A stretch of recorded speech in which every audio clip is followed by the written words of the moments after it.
Karl Hopf lived a life of quiet promise. He studied at the prestigious Münsterschule in Frankfurt, leaving before graduation to chase opportunities beyond Germany's borders.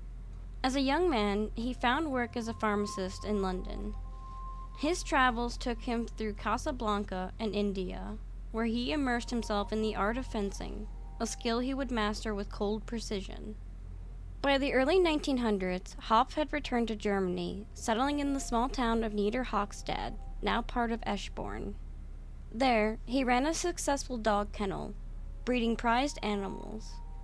One sale alone earned him an astonishing 10,000 gold marks, evidence of a man who knew how to turn charm and discipline into profit. But beneath the surface of this refined and worldly entrepreneur, dark instincts were beginning to stir. In 1902, Karl Hopf married his first wife, Josepha Hennel, a local woman from Niederhochstadt. But the marriage would last less than a year. On November 28th, Josepha died suddenly after a brief illness. Hopf, now a grieving widow, collected 20,000 gold marks from her life insurance policy.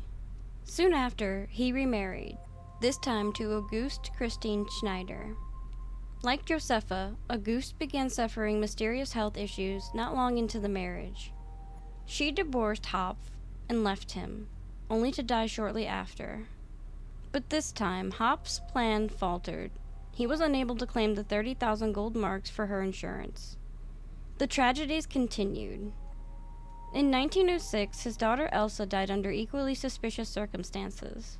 Despite the mounting trail of death, Hopf remained untouchable. In the years that followed, he reinvented himself as a performer. Under the stage name Athos, he dazzled audiences in variety shows, showing off his elite fencing skills, masking the darkness that had already claimed several lives. Then, in 1912, Hopf married once again, this time to Wally Seeweck, a woman from Dresden. The couple took out a massive life insurance policy for 80,000 gold marks, on mutual terms. But soon after, Wally fell seriously ill, suffering from violent gastrointestinal symptoms. She was admitted to the Deaconess Hospital in Frankfurt, where her condition began to improve. But one doctor, Dr. Rossmann, a specialist in toxicology, saw something others had missed. The signs pointed not to illness, but to poisoning. He contacted forensic expert George Popp, and with that, the mask of Athos began to crack. The investigation moved quickly. Acting on the suspicions raised by Dr. Rossmann and forensic pathologist George Popp, authorities searched Karl Hopf's home.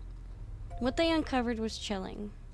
Inside, police found an arsenal of deadly substances, highly concentrated poisons including arsenic and even live cultures of typhoid and cholera bacteria. It was a laboratory of death hidden in plain sight. On April 14th, 1913, Karl Hopf was arrested. But even in custody, he hadn't given up control. Concealed on his person was a small bottle of cyanide, his final escape plan. Fortunately, police discovered it before he could use it. The man once known as Athos, the charming performer and dog breeder, was now revealed as something far more sinister, a calculated killer who had turned his scientific knowledge into a weapon. The trial of Karl Hopf began on January 9, 1914, in Frankfurt, and for 10 days, the courtroom was the center of national attention. Crowds gathered, headlines exploded, and the public watched in morbid fascination as the details of Hopf's crimes came to light. More than 64 witnesses and expert specialists were called to testify. Piece by piece, a horrifying pattern emerged. Hopf hadn't just murdered one or two victims. He had woven death into the very fabric of his life. The court heard that he had poisoned his own father, his first wife, an illegitimate child, and even Elsa, the young daughter from his second marriage. Each death was methodical, carefully planned. The poison was often administered in small, repeated doses, hidden in everyday meals, drinks, and remedies. But the most damning evidence came from forensic pioneer George Popp.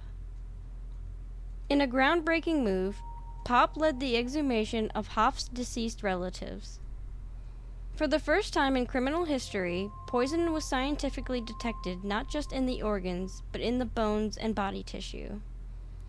It was a moment that would change forensic science forever and seal Karl Hopp's fate. Following his conviction and death sentence, he was led into the courtyard of the royal prison in Priemsheim. There, beneath the cold morning sky, the guillotine awaited. Without ceremony, the man who had once performed as Athos, who had charmed crowds and quietly poisoned those closest to him, was executed.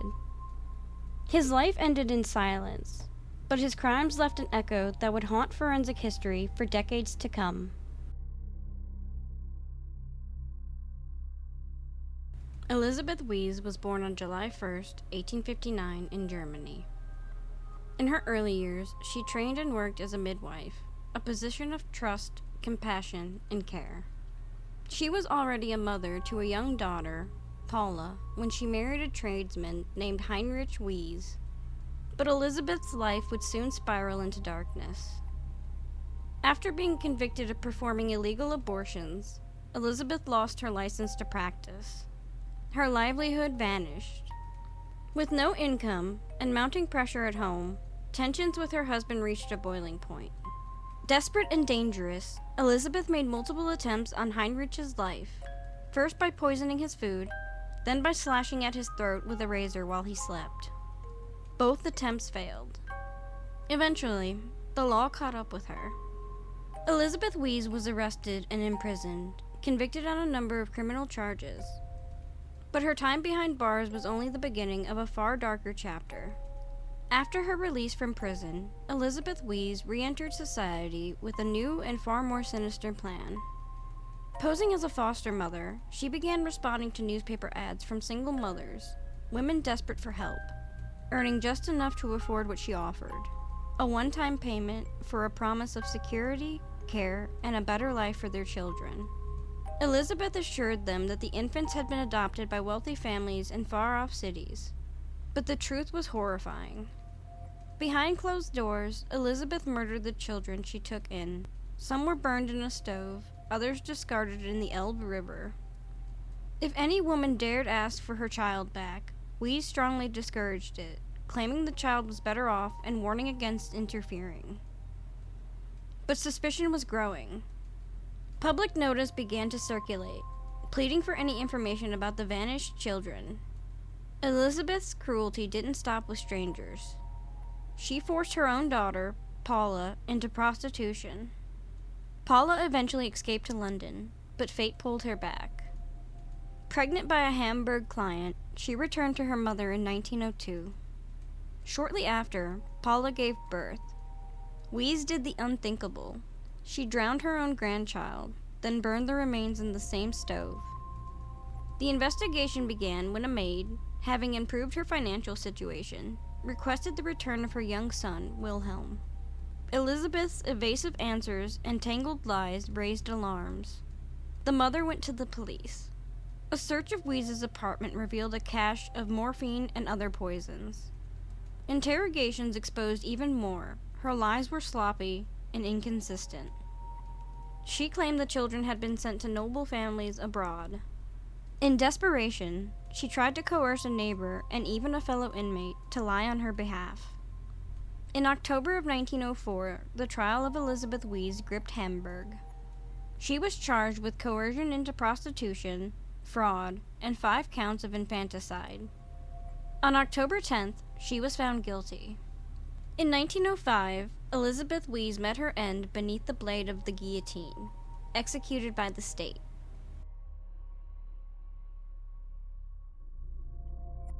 He was born on May 11, 1866, in a quiet village in what is now Misana, Poland.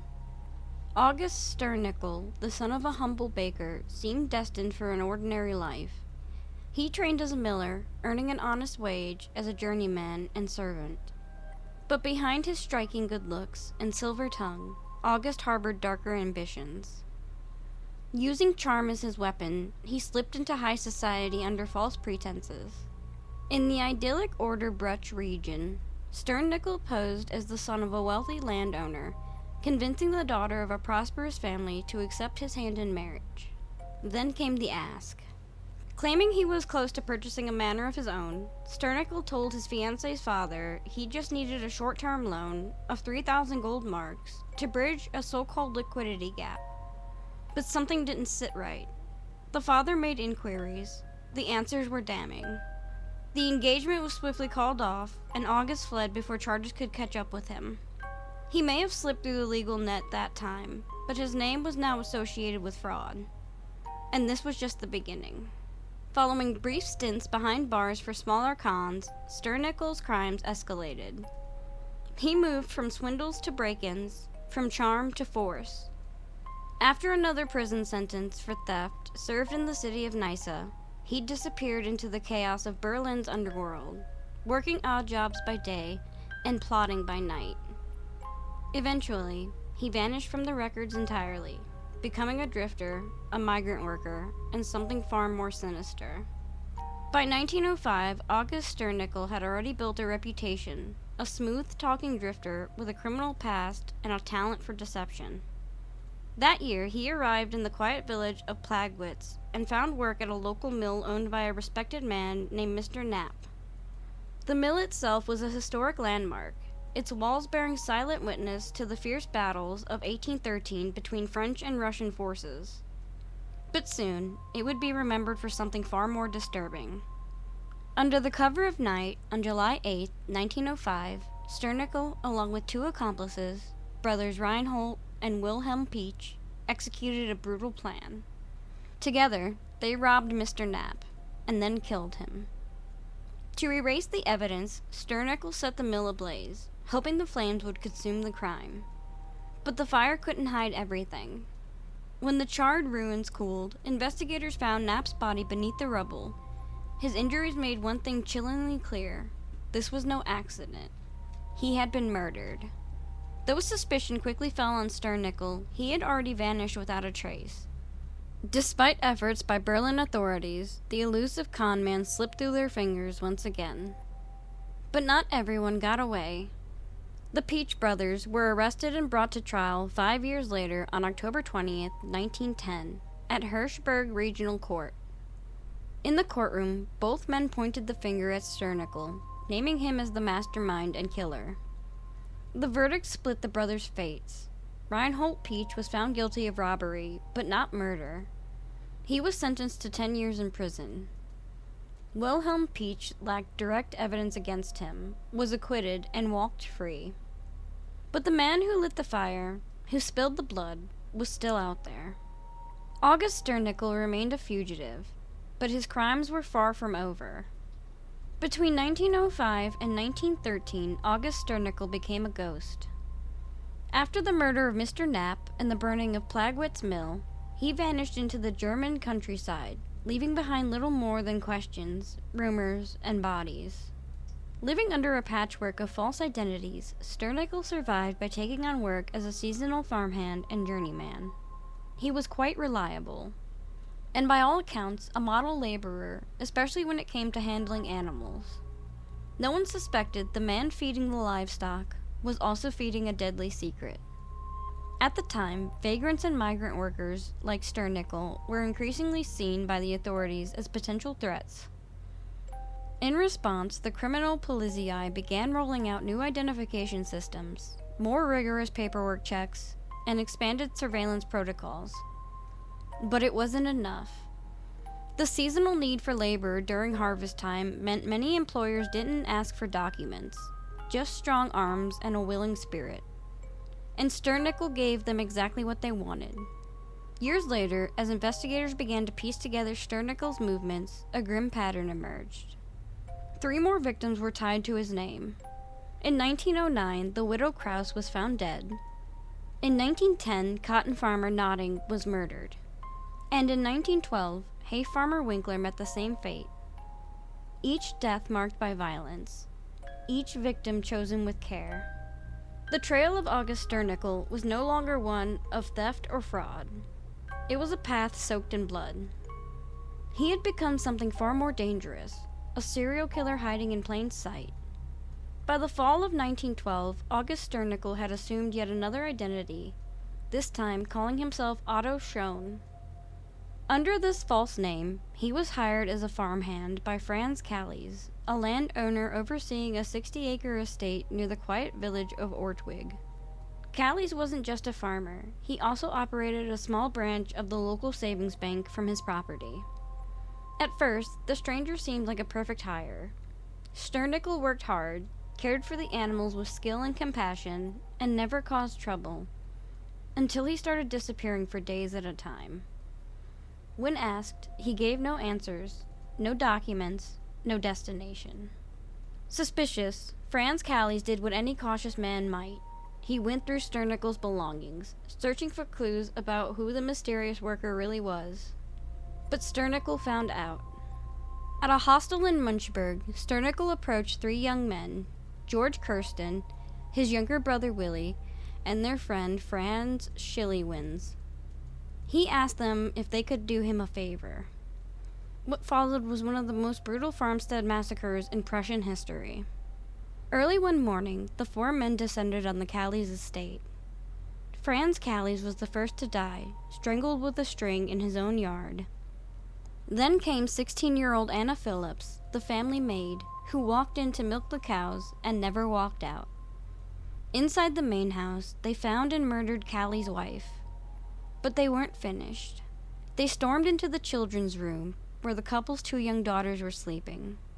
The girls were dragged from their beds at gunpoint, threatened, and forced to reveal the location of the family's cash box. Sternickel took the loot and handed out 100 gold marks to each of his accomplices. What began as suspicion turned into slaughter. And August Sternickel had now crossed a line he could never return from. He was no longer just a con man or thief. He was a mass murderer. In the final days of his life, August Sternickel did not beg for mercy. He did not cry. Instead, he wrote.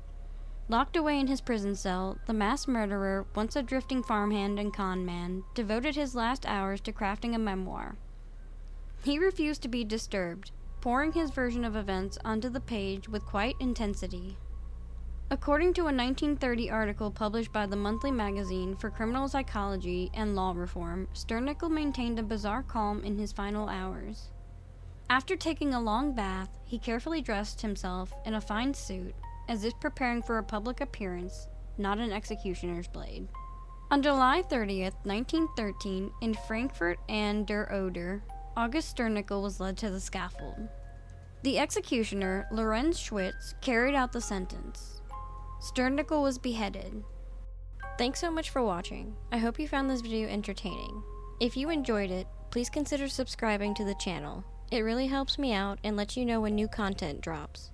Don't forget to hit the like button and leave a comment. I love hearing from you guys. Take care, and I'll see you in the next one.